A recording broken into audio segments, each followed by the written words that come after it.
restoring the economy back on track, including overhauling the tax collection system. Honorable Speakers of the National Assembly and Senate. In his maiden speech as the head of state in a bicameral parliament, President William Ruto did not mince his words while discussing the economic status of the country. The head of state noting the country was facing a worrying financial scenario occasioned by a ballooning national debt. I have news, and it is not very good news. Our financial situation is not very good. For Kenya to grow to an upper income country, we need to invest at least 25% of our GDP.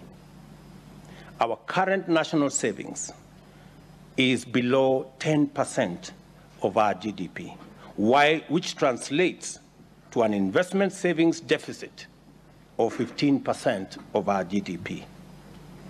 Over the last decade, we have sought to close this gap with public borrowing.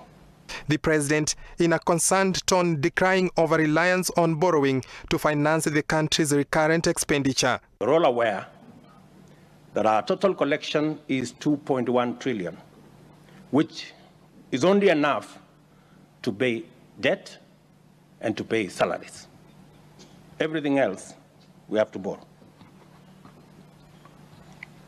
The government members should never borrow to finance recurrent expenditure.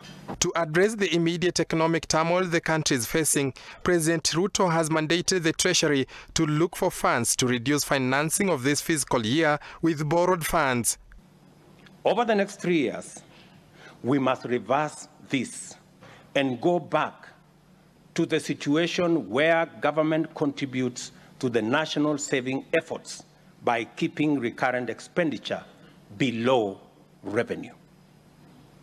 To this end, I have instructed Treasury to work with ministries to find at least 300 billion shillings in this year's budget so that we can remove it, because the market cannot sustain the kind of borrowing we are doing as government. In the long term, the head of state has proposed a shift in the way the country conducts its business. On the revenue side, I am committed and determined to ensure that our tax system is responsive to the needs of the economy. It must be equitable, efficient, and customer-friendly. The economic principle of equitable taxation require that the tax burden reflects ability to pay.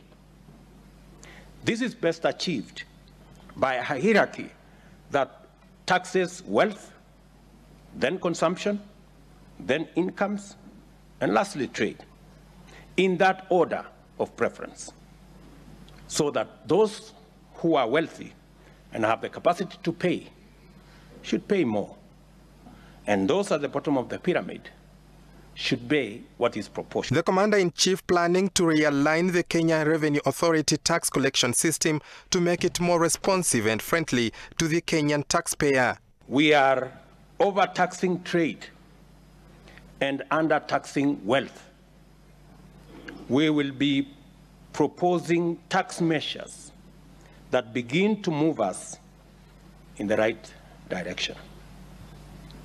We will also work with the Kenya Revenue Authority on a culture change to make it a people-friendly, customer-centric organization.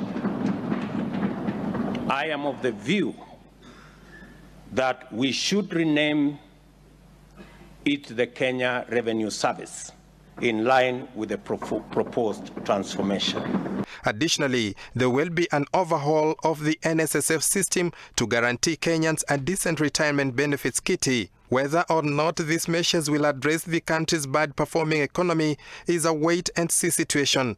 Henry Tende, Look Up TV. Henry Tende with that story.